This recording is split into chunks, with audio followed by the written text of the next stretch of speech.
네, 이번에는 섹터 얘기입니다. 이번 주에도 사실 굉장히 많은 이벤트들이 있었습니다. 헝다 사태부터 FOMC까지. 근데 오늘 저녁 그리고 다음 주에도 수많은 정치 이벤트들이 있고 이에 따르는 경제와 시장에 대한 영향력 이분 모시고 체크해 보도록 하겠습니다. 이베스트 투자증권의 최광혁 이코노미스트 나왔습니다. 안녕하세요. 예, 안녕하십니까. 네. 바로 옆에서 매일 같이 시장 고민하는 친구입니다. 그래서 오늘 좀 여러 가지 아이디어들과 그간에 저희들이 좀 같이 얘기 나누는 것들 허심탄회하게 얘기 좀 나눠보도록 하겠고요. 일단 먼저 오늘 저녁에 지금 보니까 미국에서 이제 쿼드라는 예. 정치 회의가 있더라고요. 그러면 쿼드가 무엇이고 이게 우리한테 주는 어떻게 보면 시사점이라고 할까요? 그리고 좀 말씀해 주세요. 일단은 쿼드가 뭔지부터 설명을 드려야 될 것 같은데 네.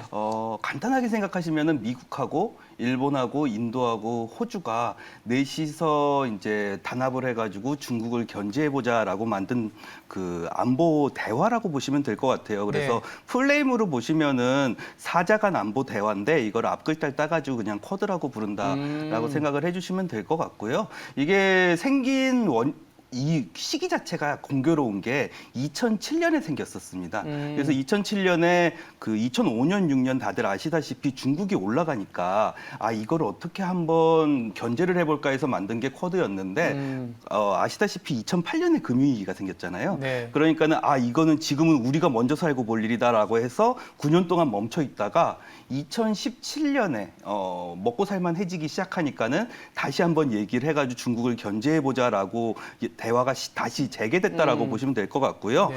결론적으로는 지금 상황에서 쿼드가 정상회담을 다시 시작한다라는 거는 코로나 때문에 힘들어졌던 게 이제 조금 풀릴 것 같으니까 그러면은 지금부터 본격적으로 중국을 한번 어떻게 견제할지 상의를 해보자라는 개념으로 보시면 될 것 같아요. 그래서 이게 의미상으로 봤을 때는 뭐 안보적인 문제 아니면 그런 거라고 하지만은 결론적으로 생각하셨을 때는 살만해지니까 중국에 대해서 미중 갈등이 다시 한번 부각될 수 있는 시작점이 아닐까라는 정도로 부정적인 의미로 조금 받아주시면 될 것 같고요. 네. 바이든 대통령이 이번에 유엔 총회에서 연설했던 내용에 지금부터 바이든이 가지고 있는 외교적인 중요성이 들어있는 것 같습니다. 그대로 제가 말씀을 드리면요. 네. 오늘날과 미래에 가장 중대한 인도하고 태평양 같은 지역과 우선순위로 초점을 가지고 미국은 격하게 경쟁을 하고 우리의 가치로 이끌 것이라고 얘기했습니다. 여기서 중요한 단어가 뭐냐면은 아마 오바마 때 기억하시는 분도 계시겠지만 피보트 아시아 전략이라고 그래가지고 맞아요. 중동이나 이런 데보다는 아시아 쪽이 태평양이 중요하다. 네. 중국을 막아야 된다라는 거였는데 지금 얘기한 게 그겁니다. 인도 태평양이 중요한 지역이고 지금은 그다음에 거기에 우선순위를 둘 것이고 어떻게 우선순위를 두느냐 격하게 경쟁을 하겠다. 아프간에서 최근에 그 미군이 철수한 것도 이거의 연장선상일 수도 있겠네요. 그렇게 보시면 될 것 같습니다. 이라크나 이런 거를 했을 때 사실은 지금까지는 거기가 제일 중요한 지역이었었는데 힐러리 클린턴 때부터 시작해가지고 나왔던 전략이 피보트 아시아거든요. 맞아요. 그래서 중동 지역은 이제는 어느 정도 안정을 시키고 지금부터는 중국이 제일 중요한 쪽이니까 그쪽을 막아나가겠다라는 전략으로 보시면 될 것 같아요. 사실은 안 좋은 게 지금 헝다 사태로 인해서 중국에 대한 기대가 좀 많이 떨어져 있는데 예. 더불어서 오늘 저녁에 뭐 이제 순차적으로 주말 동안에 아마 내용이 나오겠지만 최근에 이제 바이든하고 사실 시진핑 주석이 전화 통화를 한 2주 전인가 했었을 때도 솔직한 대화였다고 하지만 사실은 예. 그렇게 내용이 썩 좋은 건 아니었다. 뭐 대부분의 그런 단어가 나왔을 때 이제 우리나라에서 받아들이는 거는 진솔하고 솔직하고 이런 대화라고 받아들이는 편이지만은 중국에서 수사적으로 표현했을 때는 격한 좀 이런 대화가 오갔다라고 보시는 게 맞을 것 같습니다. 일단은 미중과 관련된 이슈가 주말 동안에 어떻게 나올지 쿼드와 관련된 뉴스는 조금 챙겨 보셔야 될 것 같고요. 두 번째는 다음 주에는 사실 대부분의 사람들은 잘 챙겨보지 않는 이벤트인 것 같아요. 예. 그러니까 유럽 쪽인데 독일 총선이 있습니다. 이게 굉장히 중요한 의미를 띠고 있다고 하는데 한번 말씀해 주세요. 뭐 26일에 독일 총선이 있습니다. 26일에 독일 총선이 있는데 네. 독일은 우리나라랑 비슷하다고 생각하시면 돼요. 그 총선 자체는. 그래서 투표를 할 때 지역구 후보를 한 명을 찍고요. 그다음에 우리가 어느 당을 지지한다라고 해서 하나를 찍습니다. 그러면 지역구 국회의원 나오고 그다음에 정당 비례로 해가지고 이제 국회의원이 한 명 뽑히는 건데 이렇게 된 다음에 결국에는 연정을 구성해야 되잖아요. 그 네. 총리를 뽑는 것 자체가 다수당에서 보통 총리가 나와요. 네. 그래서 이번 총선 같은 경우에는 중요한 것 중에 하나가 뭐냐면은 메르켈이 은퇴를 합니다. 16년 만에 메르켈이 총리직에서 야, 은퇴를 드디어. 하는데 그렇죠. 네. 근데 그 총리가 은퇴한 다음에 차기 총리가 어떤 사람이 되느냐가 지금 결정되는 게 26일이라고 생각을 해주시면 될 것 같고요. 원래대로 하면은 이제 크램프 카렌바우라고 그래가지고 메르켈 총리의 완전 최측근이 차기 총리 후보다라고 얘기가 나왔었어요. 네네. 그렇게 되니까 사실 이 사람이 되더라도 어차피 메르켈의 의지를 계속해서 이어받을 거니까 별거 없다라는 얘기가 있었는데 네. 요번 같은 경우가 조금 다릅니다. 이게 뭐냐면은 아르멘 라세트란 크램프 카렌바우는 벌써 떨어져 나갔습니다. 그러면서 그 사람 다음에 측근이 아르멘 라세트예요. 이 사람이 될 것 같다라고 해서 또 그렇게 크게 변화는 없을 거다라고 얘기를 했는데 이 사람이 7월에 혹시 기억하실지 모르겠는데 독일에서 홍수 났었거든요. 홍수가 나면서 TV에 박장대소하는 게 잡혀버린 거예요. 실수를 많이 했군요. 그래서 지지율이 급락을 했고요. 이렇게 돼버리니까 갑자기 지지율이 올라간 사람이 3인당 후보였던 올라프 슐츠라는 사람이 지지율이 올라가 버려서 지금 지지율 격차가 아까 말씀드렸던 아르민 라세프가 한 13%, 올라프 슐츠가 지금 31% 정도까지 2배 더블 스코어가 나고 있거든요. 네. 그래서 만약에 이 사람이 된다 그러면 혹시 슈레더라고 기억하실지 모르겠는데 메르켈 이전은 3인당 정권이었습니다. 원래 총리가 16년 전에는 그 3인당이 다시 정권을 잡기 시작한다라고 보시면 될 것 같고요. 예. 중요한 거는 이 사람의 정책적인 공약이 뭐냐가 중요한 건데 약간 메르켈하고 다르기 때문에 중요하게 보고 있습니다. 하나된 유럽을 굉장히 중요하게 생각하는 사람이고요. 네. 재정 정책의 통합 거기다가 지금 공약 나왔던 것들이 사회복지, 최저임금 이렇게 정부의 지출이 늘어날 수밖에 없는 정책들을 굉장히 강하게 얘기를 하고 있어요. 네. 이 얘기가 연결이 돼서 어떻게 되냐면은 지금까지는 16년 동안에 독일에서 남유럽 너네 돈을 너무 많이 쓰는 거 우리는 마음에 안 든다. 메르켈이 계속해서 그렇게 긴축 쪽으로 그죠? 바꿨잖아요. 얘기 계속 해온 건데 예. 지금부터는 이런 겁니다. 독일이 먼저 돈을 쓰게 돼 버리니까 메르켈 나머지 남유럽. 국가 입장에서도 긴축을 강요할 수가 없게 돼 버린 거죠. 그렇게 되면 중요한 거는 정치적인 그 결과가 다음 주 중반에 나오는데 예. 유로화가 어떻게 될까요? 그래야 달러와 우리나라의 원달러 환율까지 연결이 되는 것 같은데. 예. 유로화 같은 경우에는 조금 특이한 그림이 나오는 게 네. 이게 달러 인덱스 전체 비중 중에서 유럽의 통화, 그러니까 유로화하고 파운드화, 뭐 스위스 프랑하고 이런 거를 합쳤을 때는요, 80% 정도를 달러 인덱스를 구성을 하고 그렇죠. 있습니다. 그래서 간단하게만 생각하셨을 때는 유로화하고 달러는 반대로 간다 무조건 그렇죠. 라고 보시면 되는데 일단 남유럽 국가들 돈 풀 수 있게 만들어 줄 것 같고 그다음에 재정 지출 많이 늘어날 것 같고 거기다가 이제 지금부터는 경제 성장에 대한 기대감은 이제 늘어날 것 같거든요. 그러면은 유로화는 결국에는 지금부터 방향은 아닙니다. 왜냐하면 테이퍼링이 있기 때문에. 하지만 유로화의 연말 방향성은 강세 쪽으로 돌아갈 가능성이 높다라고 보시는 게 맞을 것 같고요. 그게 돌아가기 시작하면은 반대 포지션이라고 말씀을 드렸잖아요. 달러는 약세로 가는 그림이 나타날 가능성이 높습니다. 그러면 원달러 환율을 지금 보시면 1180원, 뭐 1170원 왔다 갔다 하는데 예. 뭐 약간 이제 1200원을 다시 뚫고 가는 거 아니냐 이런 얘기도 있거든요. 예. 어떻게 생각하세요?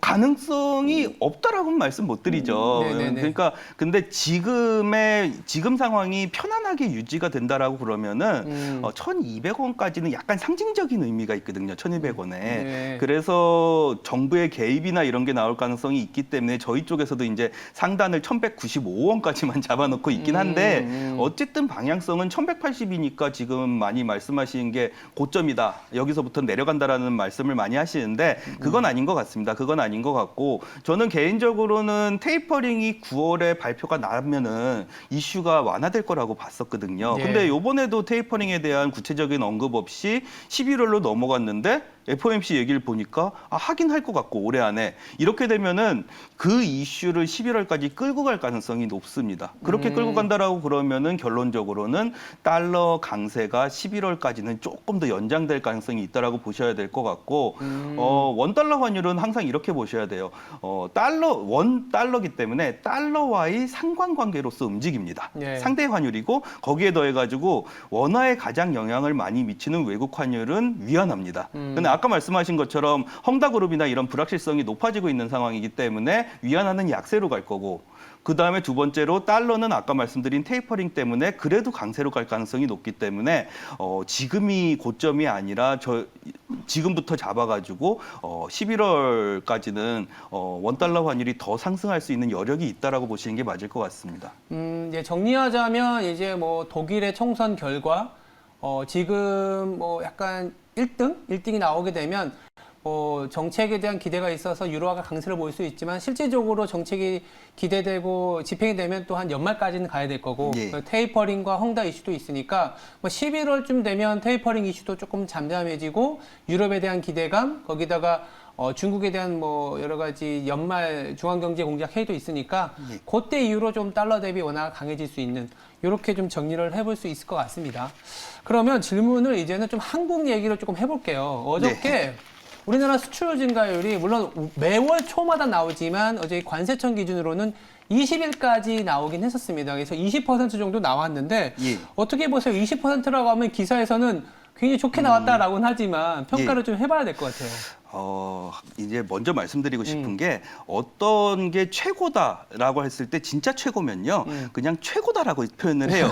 근데 이게 좋다고 말하고 싶은데 애매한 경우가 되면 중국 뭐 아시아에서 최고다, 한국에서 최고다. 이런 식으로 표현이 들어갑니다. 근데 수출 증가율이 8월에 어떤 식으로 표현이 됐냐면 지금까지 8월의 수출 증가율 중에 최고다라고 표현을 했고요. 네네네. 요번 20일까지의 수출 증가율은 어떻게 표현이 됐냐면 11개월 연속으로 성장세를 이어갔다라고 표현을 하고 있습니다. 네네네. 근데 이게 지난번에 8월에 수출 증가율이 많이 빠졌다라고 얘기를 했던 게 34.9%였거든요. 네. 근데 요번에 20일까지 수출 증가율이 22.9%가 나왔어요. 네. 그 얘기는 결국에는 전년 동기 대비로 했을 때는 수출 증가율은 빠지고 있다라는 표현이나 마찬가지로 보시면 될 것 같고요. 네.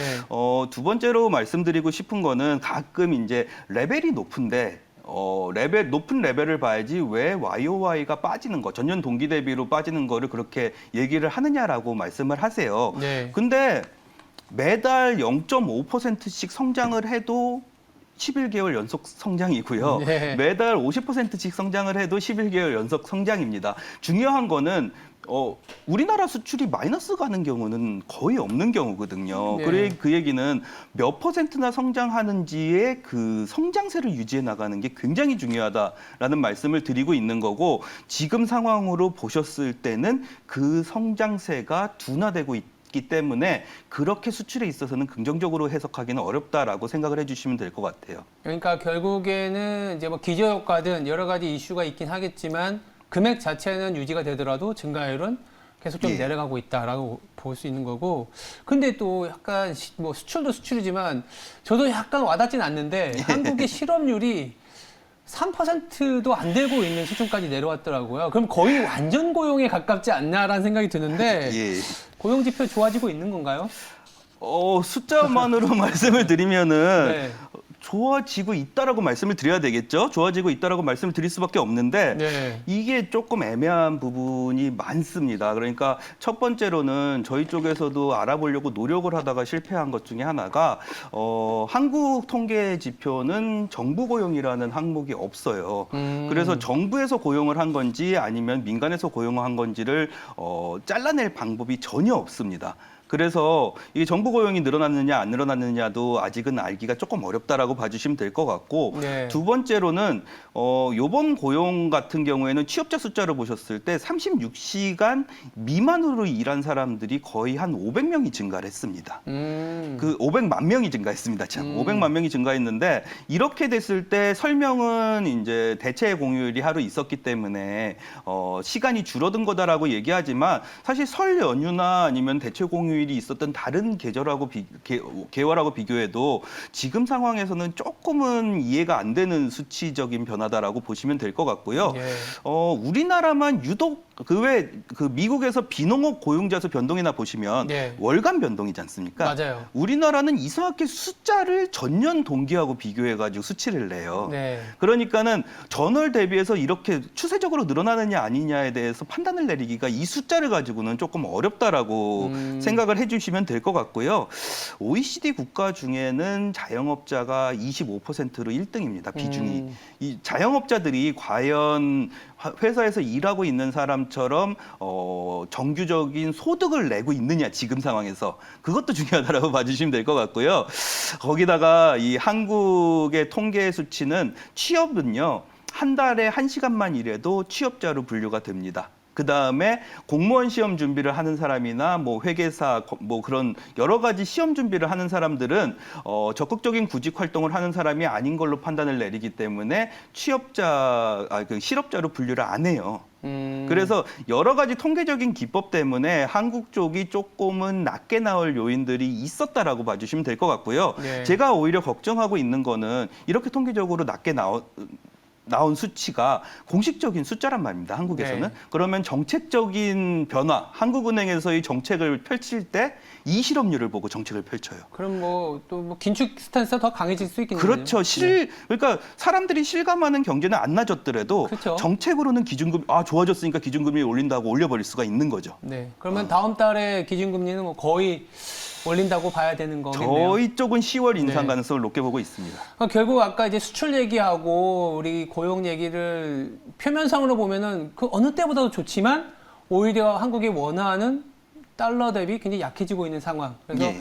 외부에서의 변화가 나타나지 않은 상황에서는 강한 모멘텀을 갖기에는 조금 어렵지 않겠냐. 이렇게 좀 정리해 볼 수 있는 것 같고 다시 약간 미국 얘기로 좀 돌아가서 얘기를 해보면 이번 주에 상당히 많은 얘기들이 진정이 된 게 테이퍼링에 대한 얘기였거든요. 예, 예. 근데 QE라는 게 양적 완화라는 거 다들 알고 계시겠지만 우리가 알고 있는 10년 전의 QE하고 지금하고는 QE가 물론 뭐 경제를 살리기 위한 여러 가지 조치인 건 맞지만 확연히 다르다라는 걸 알아야 된다고 말씀을 하시잖아요. 예. 그 얘기하고 그렇다면 테이퍼링이 진행이 됐을 때 실물에 미치는 영향까지 좀 얘기해 주세요. 일단 기본적으로 그 제일 인상 깊었던 것 중에 하나가 버냉키 전 연준 의장이 청문회에서 질문을 받았었습니다. 거기서 요번에 QE를 펼쳤는데 그러면은 통화량을 증가시키는 정책을 펼친 거 아니냐? 시장의 유동성을 증가시켰는데 어떻게 이거를 걷어들일 거냐라는 질문이 나왔었는데 네. 버냉키 의장이 이렇게 대답을 했습니다. 나는 시장의 유동성을 푼 적이 한 번도 없고 지급 준비금 계정을 그냥 올려놨을 뿐이다라고 얘기를 했습니다. 그 당시에 2012년에 M2 증가율 최대치가 10%였어요. 근데 요번 같은 정책에서는 2021년 1월이죠. 그 M2 증가율이 25.8%가 나왔습니다. 2배나 넘게. 네, 2배가 넘게 나왔다는 소리는 저 뭐냐? 얘기는 실물로 돈이 더 많이 갔다는 얘기인가요? 시장으로 돈이 풀렸다라는 의미고요. 이게 기억하시겠지만은 추가 실업수당 얘기들, 그 다음에 뭐 직접적인 우리나라도 많이 받았으니까 아시겠지만 재난지원금들 이런 것들은 사실 전에는 은행이 안 망하게 은행의 계좌에 숫자상으로 돈을 꽉 채워놓은 거라고 생각을 하시면 되는데 요번 QE는 그게 아니라 은행은 뭐 사실 문제가 없었으니까 사람들이 안 망하게 시장에 직접 가게에다가 돈을 풀어줬다라고 보시면 될 것 같아요. 이런 정책이 나오고 나니까 뭐가 달라졌느냐라는 거는 실질적으로 돈이 시장에 풀렸다라는 게 달라졌다라는 거고 문제가 되는 건 뭐냐? 테이퍼링을 했을 때 앞쪽의 QE 같은 경우에는 수치를 줄이면 됩니다. 수치를 줄이면 되니까 시장에서 돈이 없어지진 않아요. 근데 지금 테이퍼링은 시장에 풀어져 있는 이 많은 돈을 어떻게 부작용 없이 끌어서 없애버릴 수가 있느냐는 건데 그러면 당연히 실물 경제에 충격이 올 수가 있거든요. 예. 그것 때문에 아마 요번 FOMC에서도 전보다 더 이례적으로 테이퍼링에 대한 얘기를 굉장히 많이 하고 천천히 하려고 그러고 조심스럽게 하려는 경향이 나타나는 게 문제가 생길 가능성이 있기 때문이라고 보시면 될 것 같아요. 그러니까 QE가 같은 QE지만 명목적으로 10년 전에는 은행의 어떤 자산 건전성에 대한 예. 얘기였고 지금은 실제적으로 돈을 풀었기 때문에 우리가 보통 데이터 보면은 2014년, 15년 그려놓고 다 이미 알고 있는 거 아니냐 이렇게만 하기에는 조금은 디테일이 다르다. 이렇게 정리할 수 있겠습니다. 그럼 마지막으로 이코노미스트니까 보시기에 지금 시장에 대한 정치 이벤트나 뭐 지표로 봐야 될 때 어떤 기준으로, 그러니까 리프레시 기준 한 번만 말씀해 주세요. 리프레시 기준으로 말씀드리면요. 네. 지금 같은 경우는 솔직히 말씀드려가지고 뭐 부채 한도 문제들, 그다음에 예산안 문제들, 뭐 제가 이제 시장에서 봤을 때는 항상 얘기하는 건 이런 겁니다. 이게 어떤 방향으로 정책이 나오면은 이거 풀렸다라고 생각하고 접근을 하시고, 어떤 게 또 발표가 되면 이거 안 되는 것 같다라고서는 뒤로 물러나시거든요. 네. 지금은 불확실성이 엄청나게 높아질 수 있는 구간이다라고 생각을 해주시면 될 것 같고요. 네. 시장에 접근하시는 개념에서 보셨을 때는 불확실성이 높기 때문에 여기서는 판단을 유보하는 게 낫다. 라는 개념으로 조금 조심스럽게 보수적으로 접근을 하시는 게 적어도 9월 말에서 10월 중순까지는 그 정도로 접근하시는 게 좋을 것 같다라고 말씀을 드릴 것 같습니다. 그러니까 이벤트가 워낙 많으니까 그 이벤트들에 대해서 굳이 막 판단하기보다는 단순히 보면 불확실성이 있으니까 좀 피하고 보자. 그렇습니다. 뭐 이렇게 해서 정리를 할 수 있을 것 같습니다. 알겠습니다. 뭐 시간이 조금 많이 축소가 되는 바람에 많은 얘기는 못했지만 QE라든지 정치적인 이벤트들 이분과 함께 나눠봤습니다. 이베스트 투자증권의 최광혁 이코노미스트였습니다. 감사합니다.